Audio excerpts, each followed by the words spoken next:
আসসালামু আলাইকুম, শুভেচ্ছা। এখন বর্তমানে আমি আছি একটা আ গেটওয়াল নামক একটা গাছ, যেটা হচ্ছে আ লতানো জাতীয় একটা গাছ।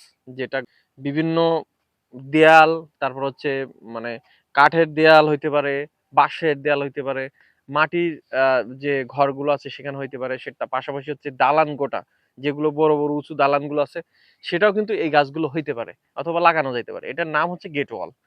তো এটার সুবিধা হচ্ছে আপনার ঘরটাকে ঠান্ডা রাখবে।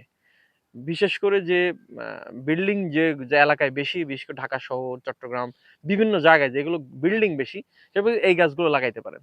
এই গাছের সুবিধা হচ্ছে কি? এই গাছটা লাগাইলে আপনার রুমটা ঠান্ডা থাকবে। আর রুমের ভেতরে একটা ঠান্ডা বিরাজ করবে, প্লাস পাশাপাশি হচ্ছে এর যে অক্সিজেনের আপনার মাত্রাটা ঠিক থাকবে। পাশাপাশি হচ্ছে আপনার দেয়ালকে রক্ষা করবে। বিশেষ করে যারা অনেক দামি, দামি ঘর করে, বিল্ডিং এর অতিরিক্ত রোদ লাগে। রোদের কারণে কিন্তু বিল্ডিং নষ্ট হয়। তো এই গাছগুলো লাগাইলে কিন্তু আপনার ঠান্ডা থাকবে। তো এখন দেখেন, আমি এই যে পাশে গেট ওয়ালের পাশাপাশি হচ্ছে অর্কিড মাল্টিপ্লামের এখানে আছি। এটাও কিন্তু দেখেন কত সুন্দরভাবে হয়ে রয়েছে। এটাও কিন্তু করতে পারবেন। এটা করলে আপনার ঘরকে ঠান্ডা রাখবে, অনেক ভালো থাকবে ঘরটা। আর পাশাপাশি আপনি এখানে গরমকালে গরমকালে বেশি ঠান্ডা অনুভব করতে পারবেন।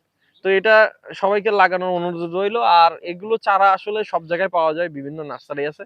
এগুলো আপনি খোঁজ নিতে পারেন। আমি যে নামটা বলছি, এটা হচ্ছে একটা হচ্ছে গেট ওয়াল, আর এটা হচ্ছে ওয়ার্কিড মাল্টিপ্লাম। এটা যদি আপনি বলতে পারেন, এটা আপনাকে দেবে।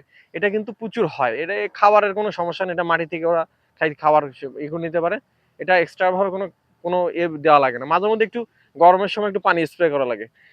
হালকা করে পানি স্প্রে করা লাগে, করলে এটা ভালো থাকে। তো ঠিক আছে, সবাইকে অসংখ্য ধন্যবাদ।